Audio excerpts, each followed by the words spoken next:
Our last Beyond 4 conference, I remember the hot topic among a lot of different brands was ghost kitchens and trying to figure out what it means for them, for the industry, whether it makes sense to try and adopt and that sort of thing.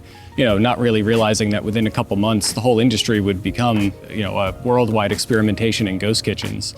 Is that something that's on your radar that you're exploring? Is it, a little premature? Like how are you thinking about those sorts of kitchens that might not even have a dine-in aspect to them?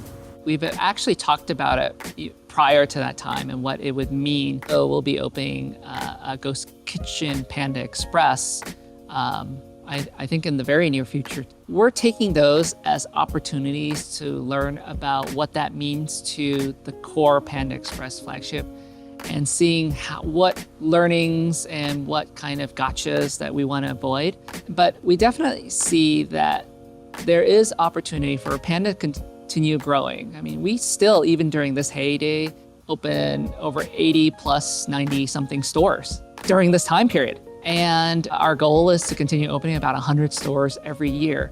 So in that vein, we're looking like, how do we help better serve parts of the market that maybe we're not seeing? So this whole ghost kitchen slash, kind of like very delivery oriented sites are definitely on our mind, and we've definitely got plans that will yield, I think, pretty exciting future for Panda in 2020 and 21 and going forward.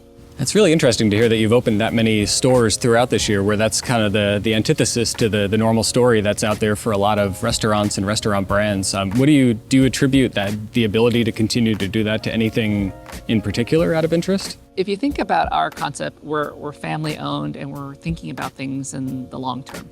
And we know that if we've selected a good site and we're running our operations well, and we have a community to serve. When we open these stores, we're still getting a lot of folks that are excited and say, great, this is a Panda that's opening. I've always wanted one. We see that almost as part of a win-win for community service, as well as us growing our business too.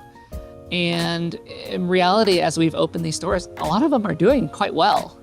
And there are opportunities for us to say, our brand is pretty robust, especially because a majority of ours are drive-through stores. We're very fortunate in that portfolio that we've got, and we'll continue to do that. Again, as the environment and as our guests' needs change, we'll adapt to them. There's obviously a lot of buzz about virtual restaurants. How are you thinking about that? When people have an opportunity to try a new menu item, or a restaurant decides to delve into a new space, it gives you that opportunity to just create a brand extension outside of the realm of what El Pollo Loco is. For us, it's how do we continue to come up with product innovation and deliver that extension via virtual restaurants. We have a product that we have January 2020. It was a keto bowl. Keto fanatics know that El Pollo Loco is the destination for keto. But come 2021 and people are typing keto into DoorDash, we want to be in that listing. I think it's very important. So it's another way that you can say, hey, we have this product that's a great fit. It'll certainly work well with the diet, and it allows you to operate sometimes under the halo of that virtual restaurant brand. Are ghost kitchens or spin-off virtual brands anywhere on the radar, or it's P.F. Chang's? Well, yes and no. So we've done some dabbling in ghost kitchens. We feel, I think, that ultimately we need a dedicated retail storefront, and that's kind of a big trigger for our guests and for our brands. We also think from just a pure business perspective, the pickup volume, the takeout volume has actually always been our largest channel.